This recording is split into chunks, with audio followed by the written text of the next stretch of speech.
Very good. Okay, so AI or not to be. If the mouse works. Yeah, I've retitled the talk very slightly, AI in computational imaging. We will make our way from algorithms, computational imaging algorithms, to radioastronomy. And if time allows, I'll just touch on transfer of technology to medical imaging, in particular, magnetic resonance imaging. What I'm going to talk about is actually a summary of a line of algorithms that has been developed in the last 10 years in my group, starting with optimization methods, moving into plug and play and neural network implementations, if I can say it this way. So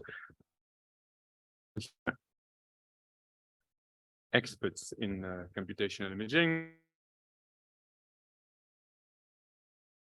We want to discuss so across science and technology of interest and which we want to form advanced algorithms are key needed to transform data into images, and these are computational imaging algorithms. The applications range from medical defense to natural sciences, and we'll see chemical imaging as our main application of focus here. These challenges, I like to summarize them into the questions of precision, scalability, robustness. There are other challenges in both the software and the hardware efficiency come on top of these three. But by precision, I certainly mean we are looking at, in modern applications, unprecedented levels of resolution and dynamic ranges.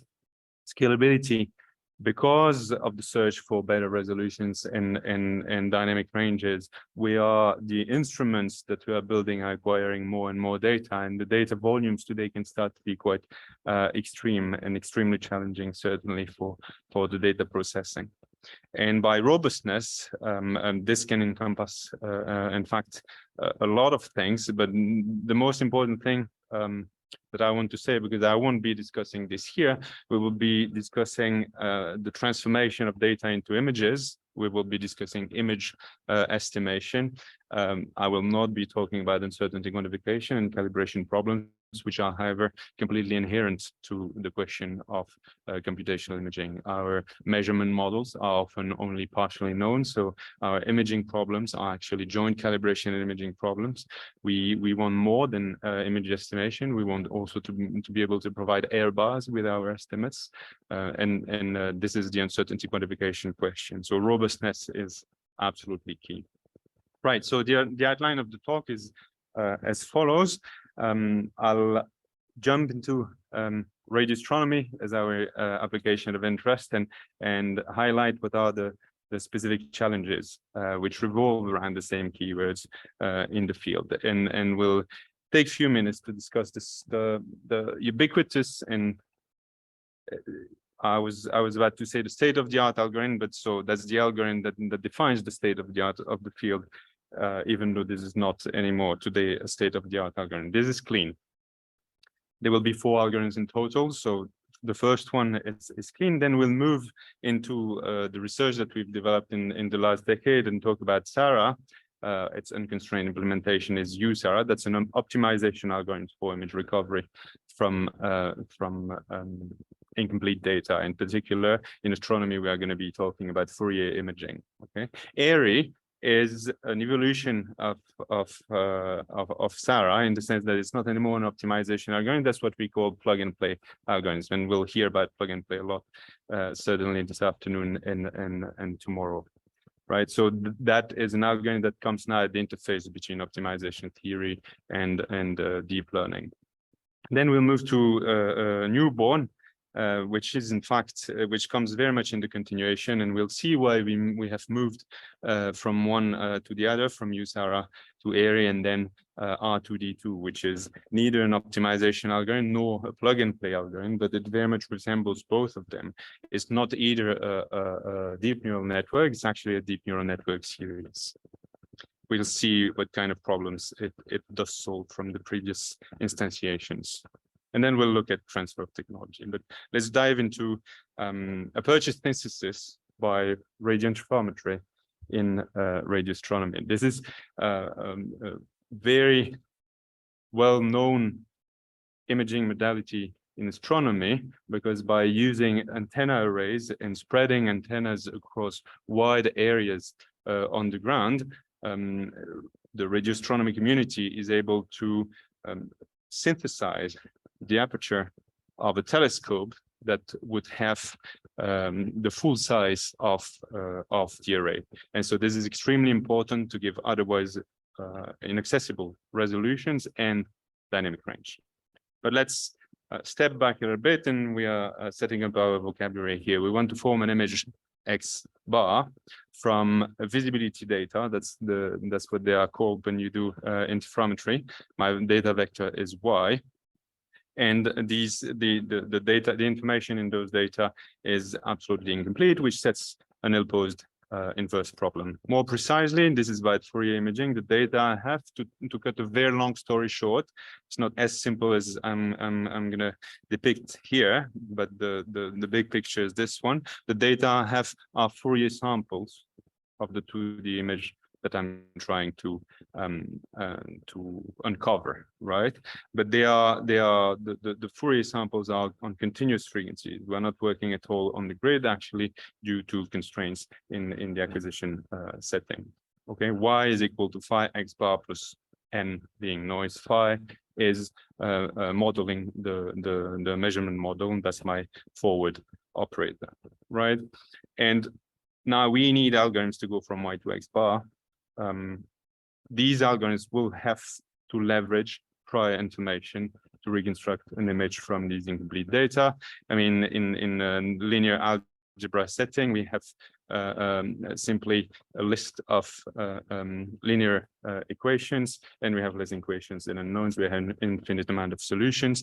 In fact, at the end of the day, computational imaging is the art of regularization. All of us who are doing computational imaging are trying to devise the best possible regularization, satisfying multiple types of hardware, physical and software constraints. But the whole game is about regularizing at best, right? To recover X from Y and calibrate and deal with uncertainties, right? So accurate image models, because we are talking about regularization, accurate image models are absolutely key to lead to the precision of the recovery of the image. And again, by precision, we mean we are targeting here very high resolutions and extremely high dynamic ranges. But in the era in which we are, certainly in radio astronomy, with telescopes like the Square Kilometre array, which will, take its first light in a few years from now, a telescope that is going to spread on actually 2 continents. The resolution and sensitivity regimes are absolutely unprecedented. An image cube, because obviously the images have more than 2 dimensions. We are to build hyperspectral image cubes. An image cube will typically be of petabyte size, and the data from which this image is to be formed are actually higher dimensional, which doesn't mean the problem is not incomplete. It is, but you can have as many Fourier points as you want, and you add more and more Fourier points to add sensitivity to your measurements. The data volumes can reach exascale, right? So we are not able to form petabyte size images, and we are not able to process exabyte scale data volumes for computational imaging today, due to multiple types of constraints, but certainly the algorithms are not scalable there. So if we are to devise algorithms that provide precision, they also better be extremely scalable, right? Otherwise, they won't be applicable here at all in the field. So the standard algorithm in the field is, for those of us who have been here for a long time, is in fact a matching pursuit algorithm.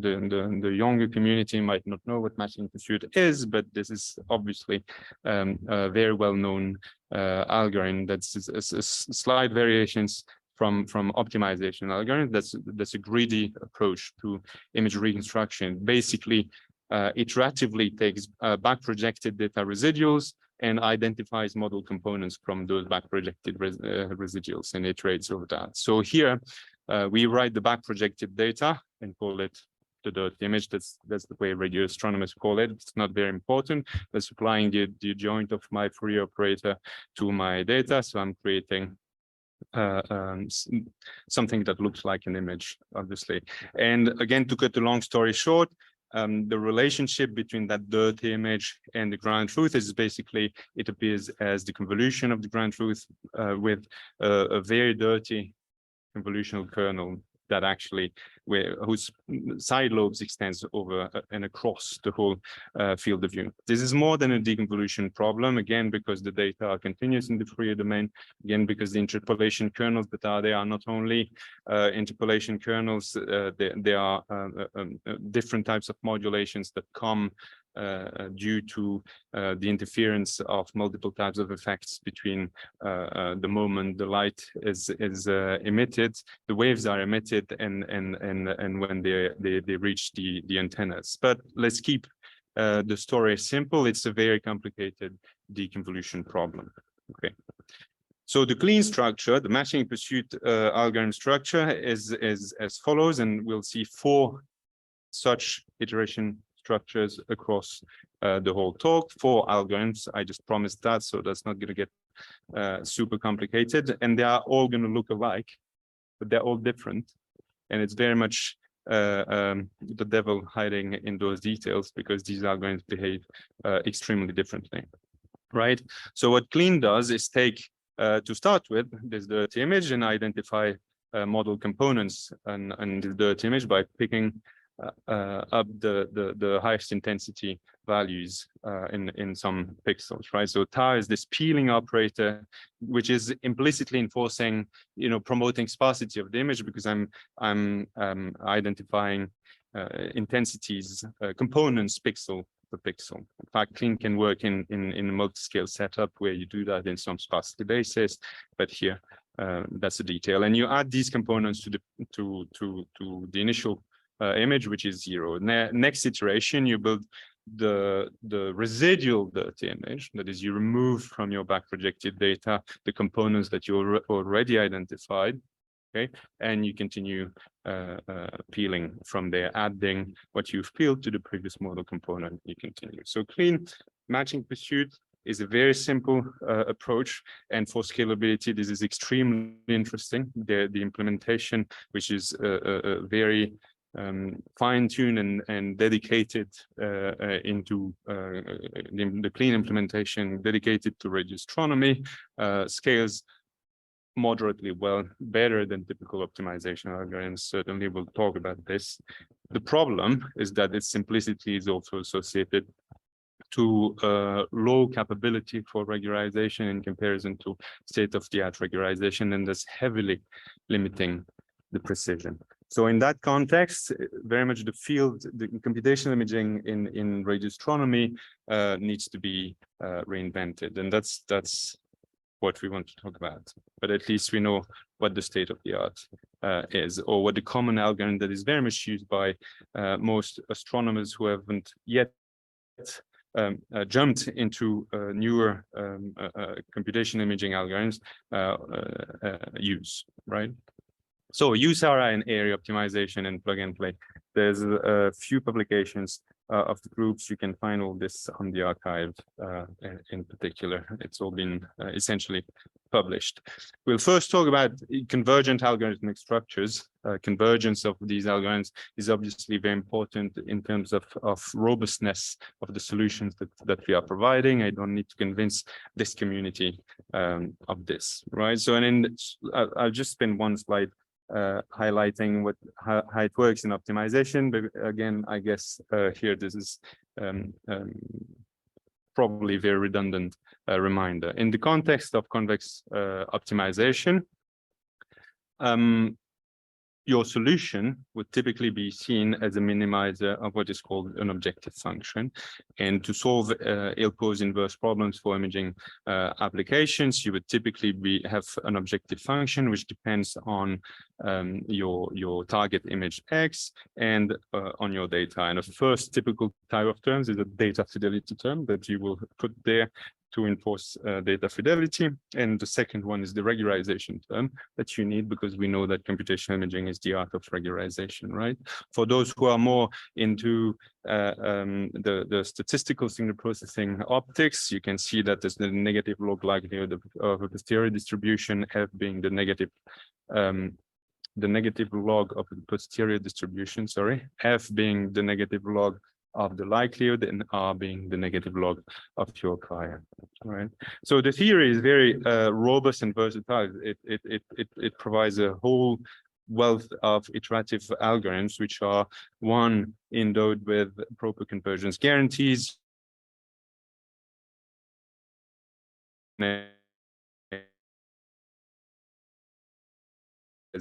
which is absolutely key for precision. Your objection doesn't need to go priors like L1, which is not differentiable everywhere, which has been so much promoted by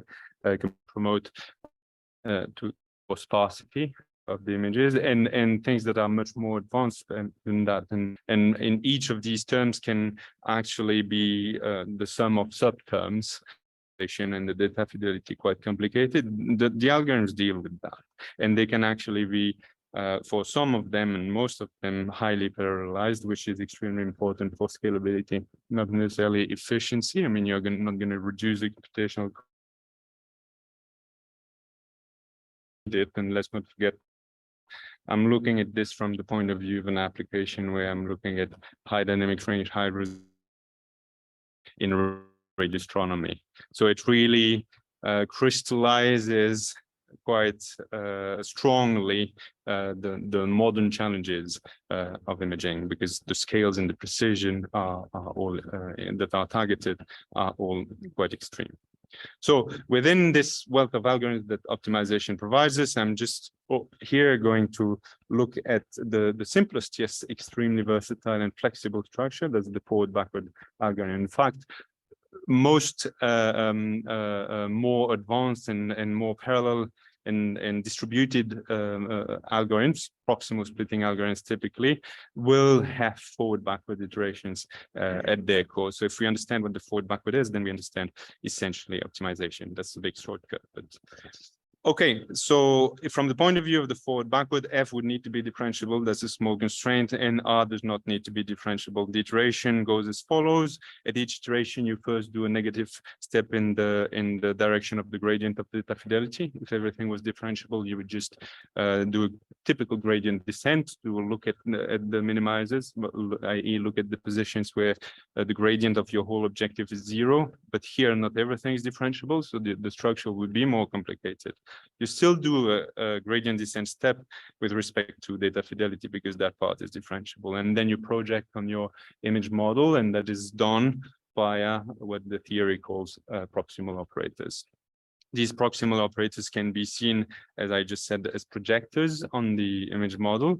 Interestingly, for what we are concerned, they are mathematically nothing else than denoisers, right? So operators who which simply target removing typical Gaussian random noise from an image, and they serve as projection operators. So that's the forward-backward structure. And this is very much the structure that served as the basis for the pure optimization algorithm that I want to talk about now, which is SARA and its plug-and-play evolution, AIRI. Right. So it's just about choosing the data fidelity term and the regularization in the different cases, right? So data fidelity, we assume we have Gaussian random noise, which in the field is a very, very good approximation. So you will typically have a data fidelity, which is the square norm of the discrepancy between the data and the true data and the model data, y minus by x. In terms of regularization term, over the years, we've fine-tuned and handcrafted very carefully the best possible regularization to provide the best possible reconstruction, building from what compressive sensing has been telling us, that L1 is a very powerful prior and sparsity is essentially everywhere. R here is an evolution of L1. It's actually log sum prior that is promoting sparsity more strongly. not convex anymore, but you can actually prove that via reweighting schemes, you can solve for the minimizers at least critical points of the corresponding non-convex objective function. You can add different types of priors and physical constraints like positivity. Everything is embedded in this highly handcrafted prior. The structure doesn't change. You do a negative step in the direction of the gradient of the fidelity, followed by a projection. You need to implement this proximal operator because R is rich, and its richness is there to provide the precision of your reconstruction. Unfortunately, the proximal operator will not have a closed form. So you can still compute it, solving a minimization problem separately at each iteration of the forward-backward, and that's how typically an algorithm like SARA will work. So hopefully that gives us the precision, but we need to remain aware of the fact that our regularization is quite heavy here, and that's certainly going to affect the question of scalability, because at each iteration you need to compute a proximity operator, which is itself the solution of a minimization problem. So you have a sub-iterative structure. You can implement this differently. It doesn't change the fact that the computational complexity is there as soon as you come with complicated regularization. So why are we spending our time today handcrafting priors? Could we actually learn these priors? And this is very much what is embedded in plug-and-play methods. Early plug-and-play methods were actually not necessarily learning denoisers, but those that are being developed today are certainly learning denoisers. The idea is, can we actually plug out a proximal operator, therefore regularization, and plug in a denoiser instead of handcrafting the regularization? Can we learn the regularization? So here in AIRI, F, the data fidelity term, is typically the same, but instead of starting to handcraft R, I'm going to say, let's look at the algorithmic structure itself rather than the objective function, plug out the proxy operator, and plug in a denoiser. So there are multiple questions that arise here, and I'm sure that Ulukbek will talk about this quite a lot if he talks about plug and play. The first thing being, am I even allowed to do that? Am I keeping the convergence of my algorithm?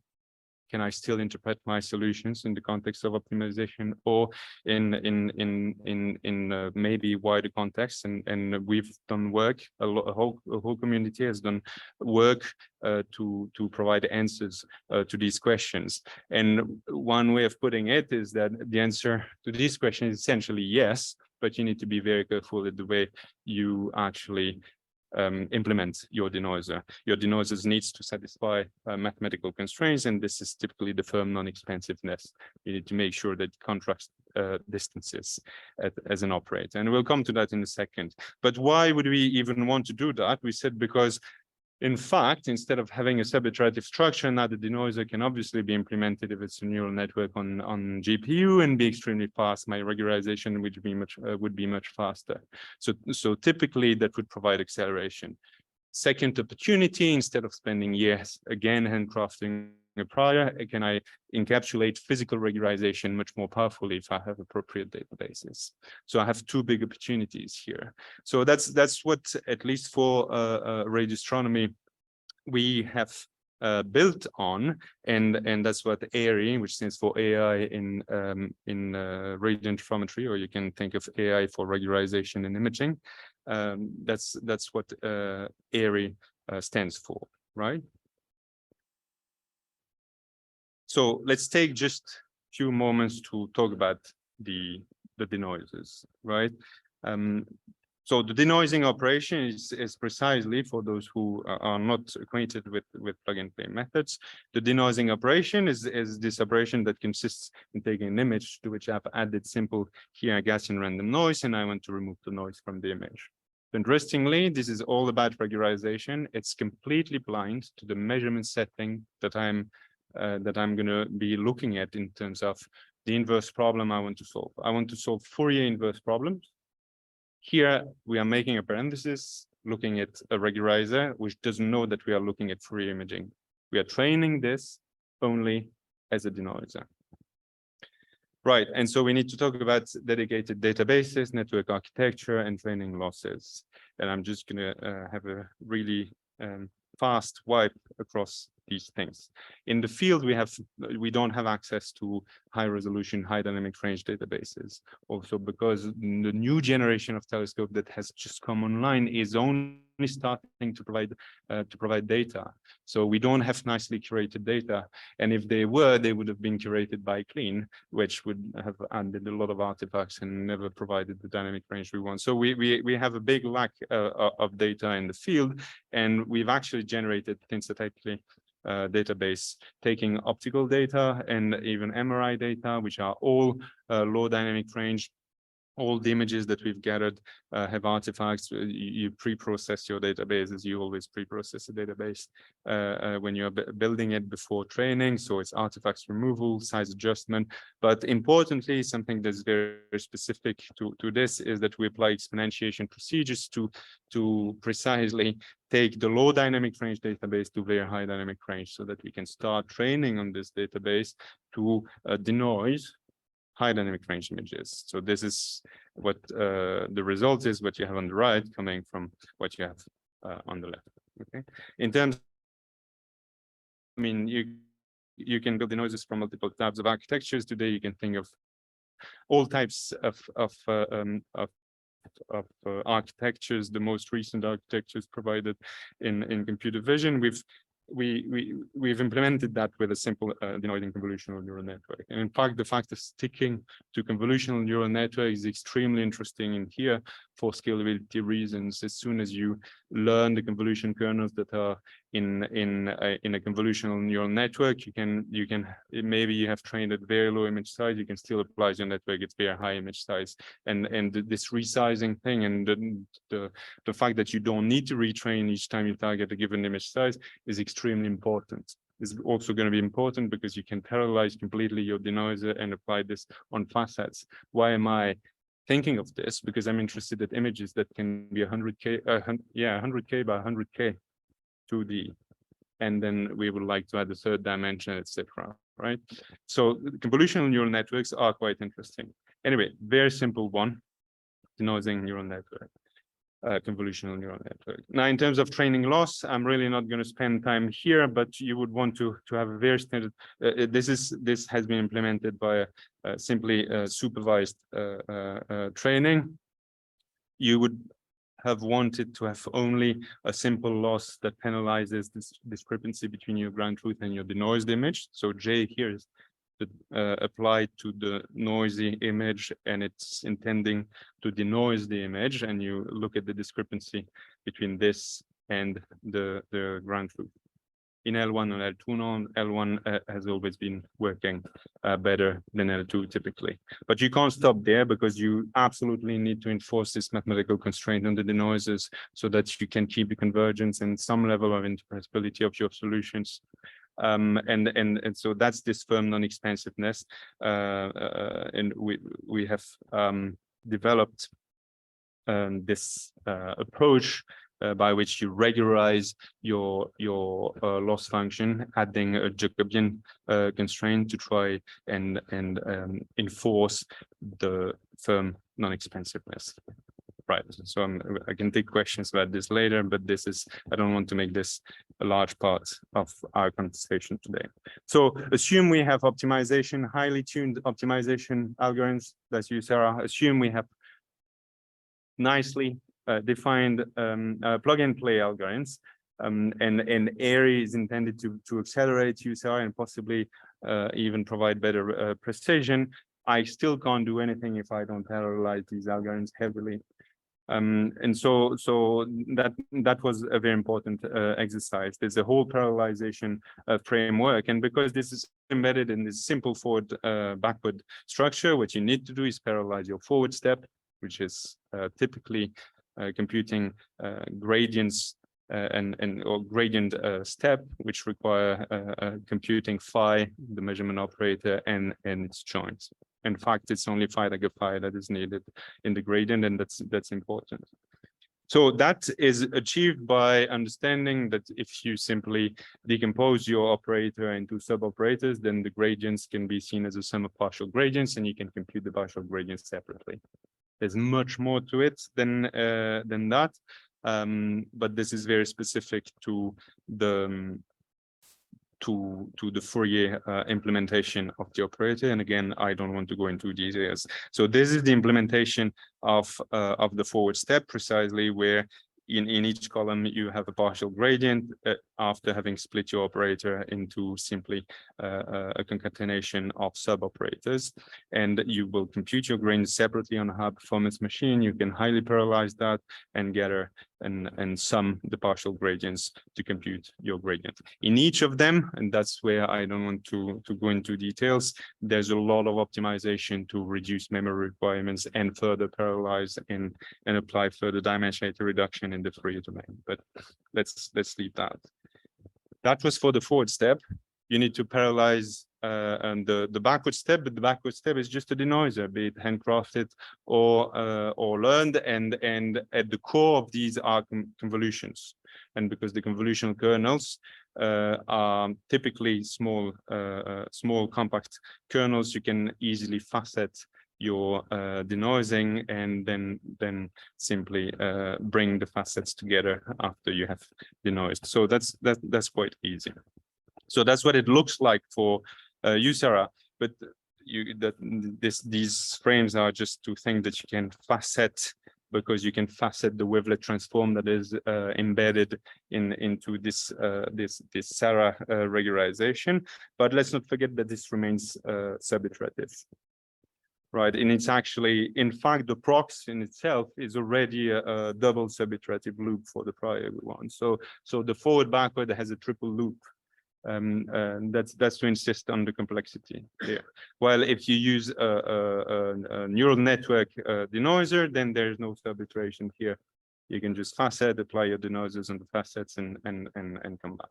Okay, so we are all operational on optimization for astronomical imaging and plug and play, and we want to see what it gives in terms of reconstruction quality in comparison to clean when we process the most recent data of the most advanced telescopes, and one of them is the MeerKAT telescope in South Africa, another is the SKA Pathfinder in Australia.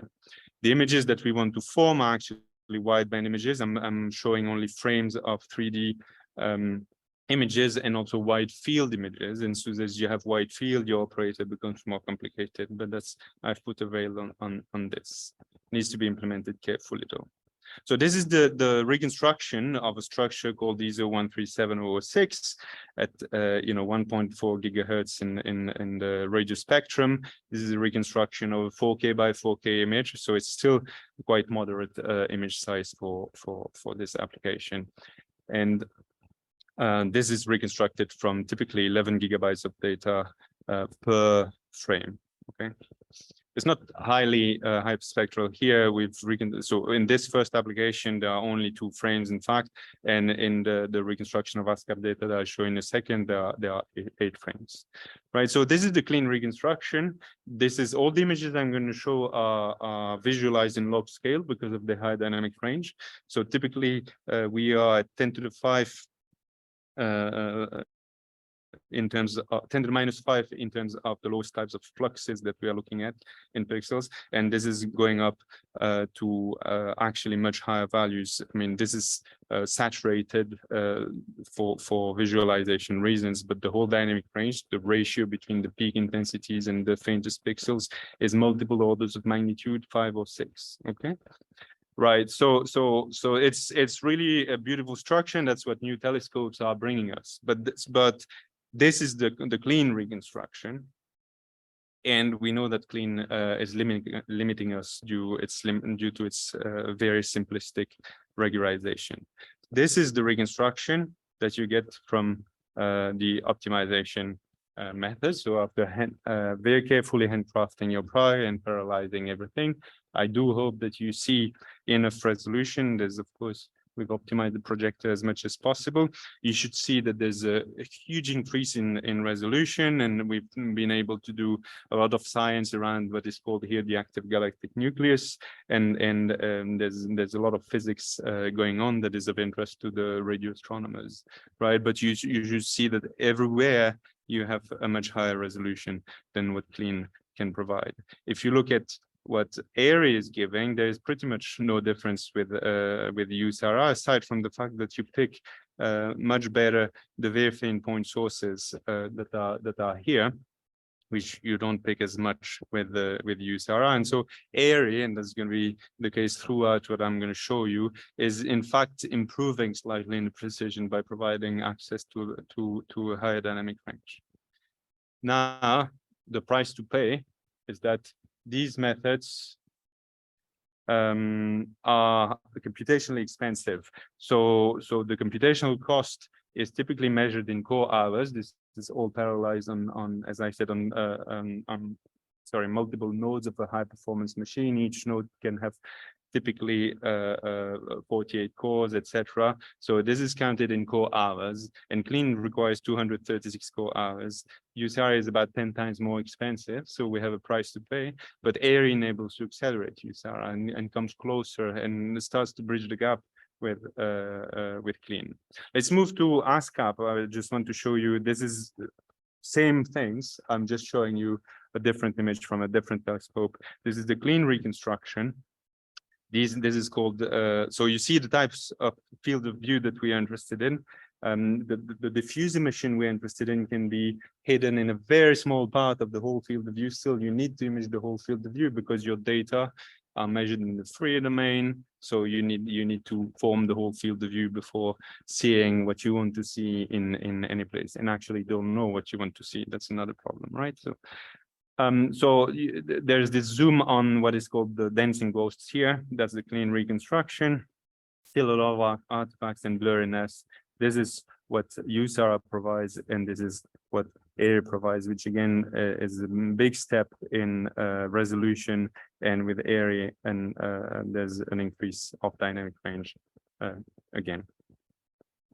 All this has been published. If you want to go on the archive, you'll see that. But that's the moment to talk about the most important things here, because I want next time you look at Star Wars, you think about what we've discovered today. And so that's going to be very annoying to you, I'm sure. But so you're going to be in front of, with your family in front of Star Wars, and you're going to be thinking of me and the stupid things I'm going to say in the next few seconds to look back. So we agree, it's Princess Sarah, not Princess Leia. Next time you see her, you know. Then Chewbacca is AIRI. It's very subliminal. Yeah, it's not funny now, but when you're going to be in your sofa, it's going to be another story, and you're going to hate me for this. I know. So Chewbacca is AIRI, not hairy, and most importantly, and I want to get to the next point. R2-D2, Your Highness. Thank you, R2-D2. So did you know back in 1999 that R2-D2 stands for residual to residual DNN series for high dynamic range imaging? I didn't know at the time. I just recently discovered that, and we're going to talk about this new algorithm and see why we need to go further and beyond, obviously, and what it can bring. And it's going to link certainly with the comment that Ayush made earlier. You know, that's the noise is important. What we want to characterize is noise, and this is hidden in obviously this question of residual to residual DNN series. Anyway, skip connections that everywhere in neural networks are precisely looking at residuals already. But I'm not talking about the residual network. Okay, I'm not talking about one network, but I'll be talking about residual to residual networks, and let's see what it means. So that's part of the ICAS proceedings this year, and we have an article in preparation, a journal article in preparation. So where are we? I mean, we are able to really provide the next level of precision, and these algorithms are endowed with robustness functionalities. You can start to do uncertainty quantification and calibration with these algorithms. I said I wouldn't talk about this, but it's not these are not the limiting factors. But if you speak about these optimization, matching pursuit type algos like clean and plug and play algorithms, the one thing that is still annoying you, even if you have simplified your regularization with plug and play, is that at the very least for these high dynamic range applications, they are extremely highly iterative algorithms. And we are talking about scaling to very high dimensional data.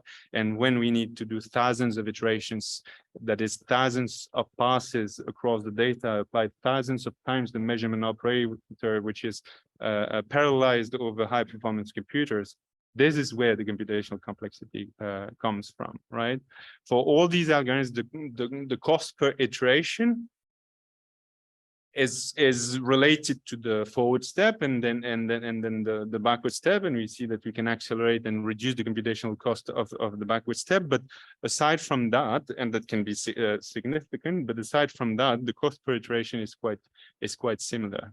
The thing that we haven't acted on really yet, and what we've seen today, is the number of iterations. Can we, in a way or another, precondition things and dream of an algorithm that would not need to iterate so much? In fact, you'll tell me maybe you don't need to iterate. Why don't you do like we are all thinking of and train an end-to-end neural network to go from your back projected data to your image, and obviously that's been proposed in computational imaging. So you would just train a neural network to go from, in here we call it the image, but the back projected data, and recover your image, and that gives you nearly instantaneous reconstruction, right? We have two problems. One that we all know about is, and that Lara was highlighting again yesterday, that in the machine learning solutions, we have problems of robustness, interpretability of solutions, generalizability beyond the training conditions. And this is extremely important when you want to be robust and quantify errors, and quantify uncertainty, detect errors, etc. Right? So that's the first thing. But even if we are able to solve that, in this application, if you train a deep neural network, and we haven't trained, many of them, but if you spend your time training a neural network, you never reach the same type of precision you reach with these iterative algorithms, which are progressively, iteratively enforcing data fidelity, right? So on one extreme, we have these highly performing SARA AIRI, and on the other, we would have a deep neural network trained end to end, but these are not convenient, and we'll see that they don't provide the precision, and you will wave your hand and say, well, Yves, I mean, we've moved forward to train an unfolded architecture. You're going to have data consistency terms inside your architecture. And conceptually, this is how we started thinking about R2D2. The problem being, you're never going to get an unfolded architecture that calls measurement operators that need to be parallelized on high performance machines. And you can't even do that at test level, let alone trying to train a neural network on a huge database that would call these measurement operators that are so high dimensional. So the first idea for R2D2 is, can we think of an unfolded architecture, so a neural network that would therefore, because it looks like an unfolding of an optimization algorithm, would first have layers corresponding to regularization, data consistency, regularization, data consistency. But we extract the data consistency out of the network itself. We need to apply it externally. But if you do that, you cut your unfolded network and you extract the data consistency terms, typically your gradient terms, then you're left with multiple subnetworks that you need to train separately, and a method that is not at all a deep neural network. But that method is R2D2. Let's see what R2D2 does. R2D2 will apply a series of deep neural networks, which are end-to-end neural networks, but it's going to apply them iteratively. Each network will take as an input the residual back projected data of that iteration. So at the given, it's an iterative approach. And you at the given step in my iterations, I have my residual back projected data, and we need to train a deep neural network to take those back projected data and update the model component. It will output a residual image. So it takes the residual data and outputs a residual image. That's why we call it the residual to residual network. In some sense, it outputs an update of the components that I've identified at the previous iteration, right? So that's why I write xi is xi minus 1 plus the output of gi. And if you compute, you know, if you form the telescopic sum here, sum of xi minus 1, you'll just see that your final reconstruction is a sum of deep neural network outputs, each of them taking as inputs the residuals at the different iterations of interest, right? So if, in fact, before I'm talking about well, I can talk about the training loss. The training loss is quite easy. We can have a long discussion about this, but so the network is simply trained to take as input the residual data and output the difference between the target image and the previous reconstruction. So that's the training loss that we reconstruct. There's not stable theory behind R2D2 yet, but yet there are interesting considerations. Typically, here you can see that we are essentially penalizing, for those who are in the field, penalizing something like 3D's identity. So so that's one comment. But this is, as promised, the fourth and last iteration structure I would talk about today. And if you looked at what the matching pursuit approach was, or clean, then this should be very reminiscent of clean was. And so that leads me to a discussion that we had at dinner yesterday, and we were talking with Nigel specifically about the spiral of science, and you need to let things go, and science drives you somehow to solutions. My groups has spent 10, 15 years trying to get away from clean matching pursuit, and it's spiraling back at us because this is very much like a learned version of clean. You take back projected data residuals and you identify model component. The difference is that you do that with deep neural network that do that extremely efficiently and not component per component, right? So that's interesting. So this is the whole architecture of R2D2. It's actually more complicated than it is in reality. You start from zero, you build your back projected data residual, you apply your network. This gives you your first reconstruction. You build the next residual, which is here, which is here. You apply a network to that, and then that that brings you an update that you add to the previous reconstruction to give X2, etc. And you continue iterating. This is the architecture of R2D2 itself, right? So in terms of training databases, we train supervised, and these are the same databases that we've had synthetically created for AIRI, but they are obviously, the networks are trained very differently. It's not at all training denoisers, but highly specific neural networks. The architectures are also very different.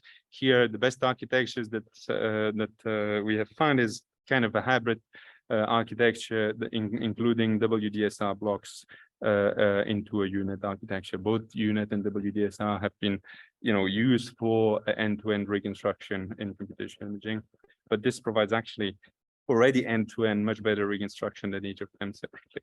So with that, we've trained R2D2. We haven't trained R2D2 as a universal network because, of course, I mean, you need to generate sampling patterns, sampling patterns. How wide a variety of settings can you consider, and how wide a variety of antenna configurations?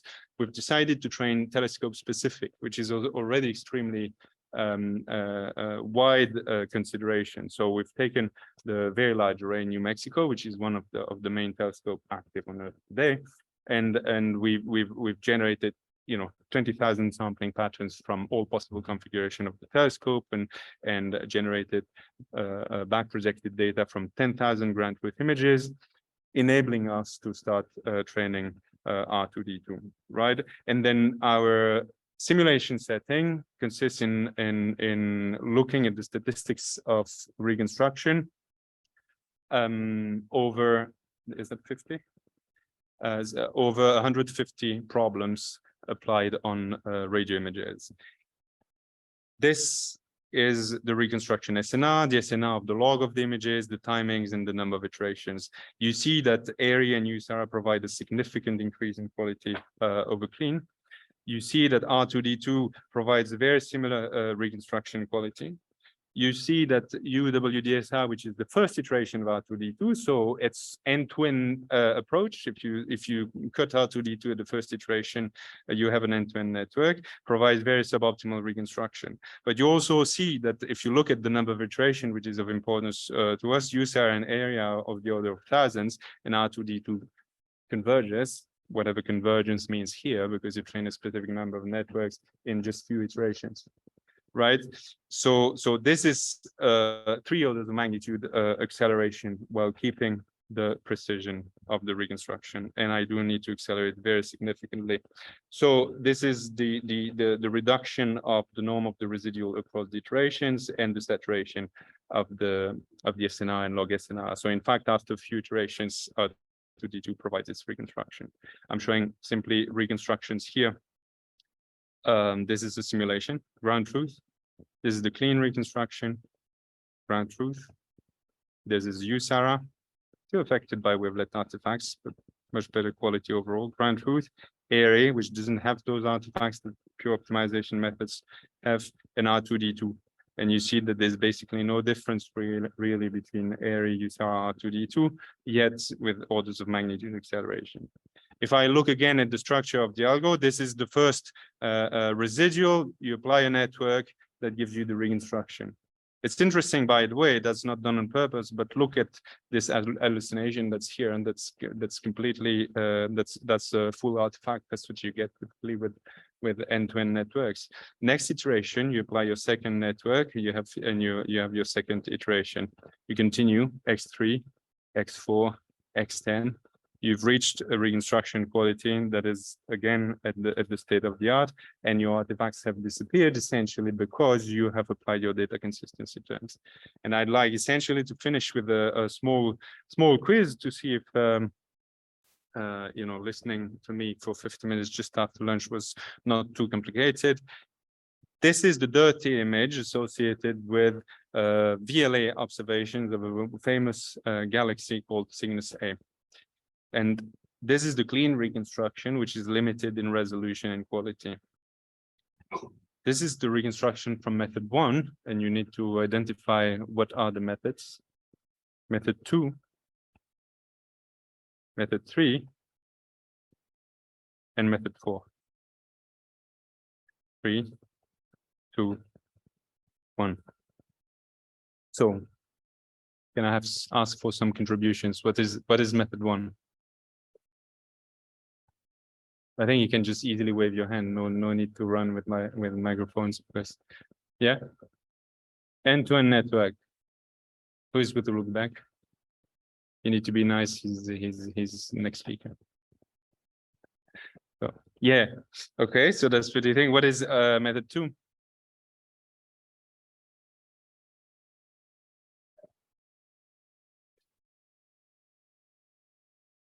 You, Sarah. Matching pursuit. So there's no agreement on method 2, method 3, and method 4. In that order, USARA, AIR, R2D. Okay. So you're wrong, but not completely. No, anyway, it's very difficult to make the difference between method 2, 3, 4, and there obviously are R2D2, USARA, and AIRI. There's a bit more artifacts in USARA, which is method 3. Method 2 is indeed yes, Laurent, R2D2, and method 1 is yes, the end-to-end application. So that's R2D2's first iteration, right? So you see the huge gap that you can get in reconstruction quality, right? So yeah. Method 1 is this, method 2 R2D2, method 3 USARA, and method 4 AIRI.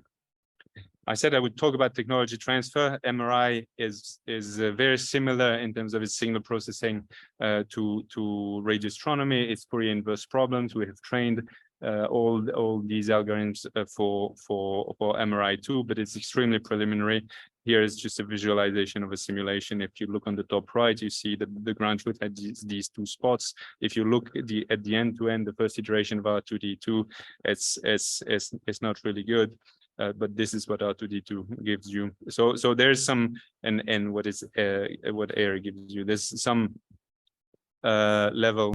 I find your lack of faith disturbing. Sorry, I'm already going through my conclusion, so I thought this would be a fast way through the conclusion. Just believe me. But so I didn't even finish the last slide. Anyway, there is a high potential of transfer across applications, and I'll just leave the conclusion for your consideration while I'm taking any question if we have time.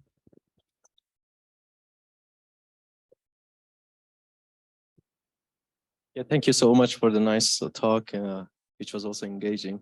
So I will be happy to take also questions online. Okay, there is one question online.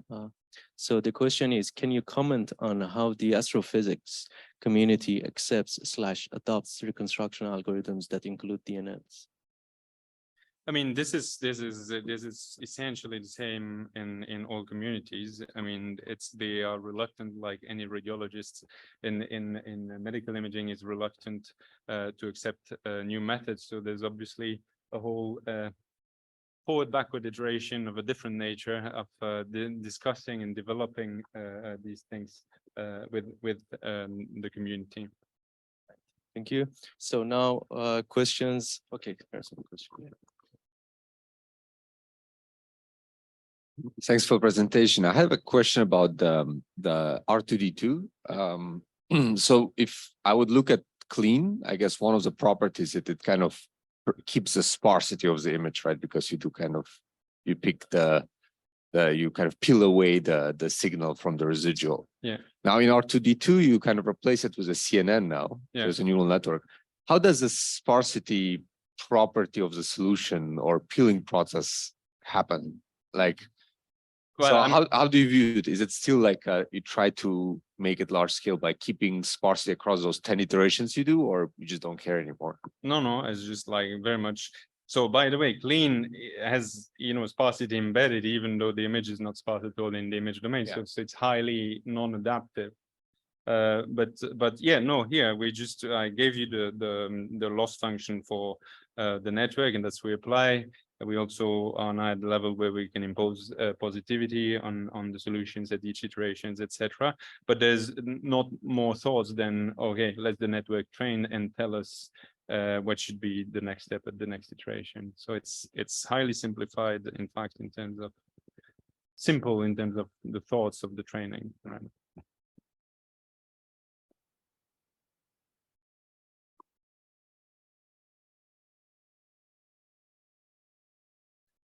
Thank you very much for that's very interesting talk. You had a metric for comparing the development, which is CPU hour. How much do you think it's still relevant to just talk about CPU hours, not GPU hours?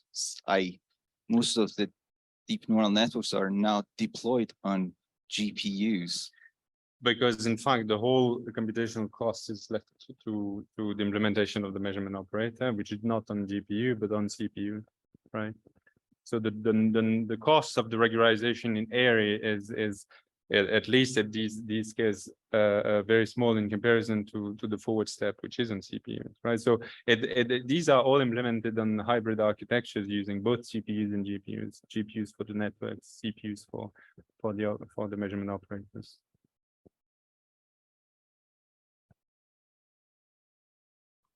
So that's interesting because I didn't understood that.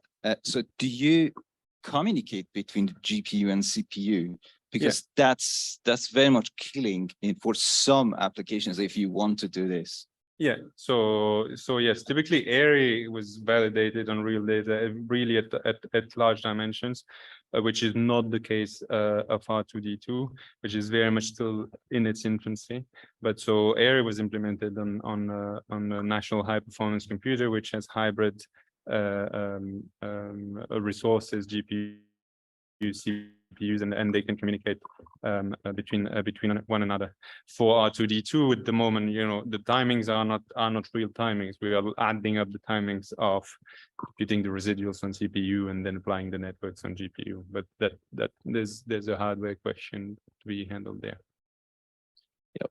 Thank you. For the interest of time, we postpone the questions to offline. So please give a round of applause for Yves. Thank you very much.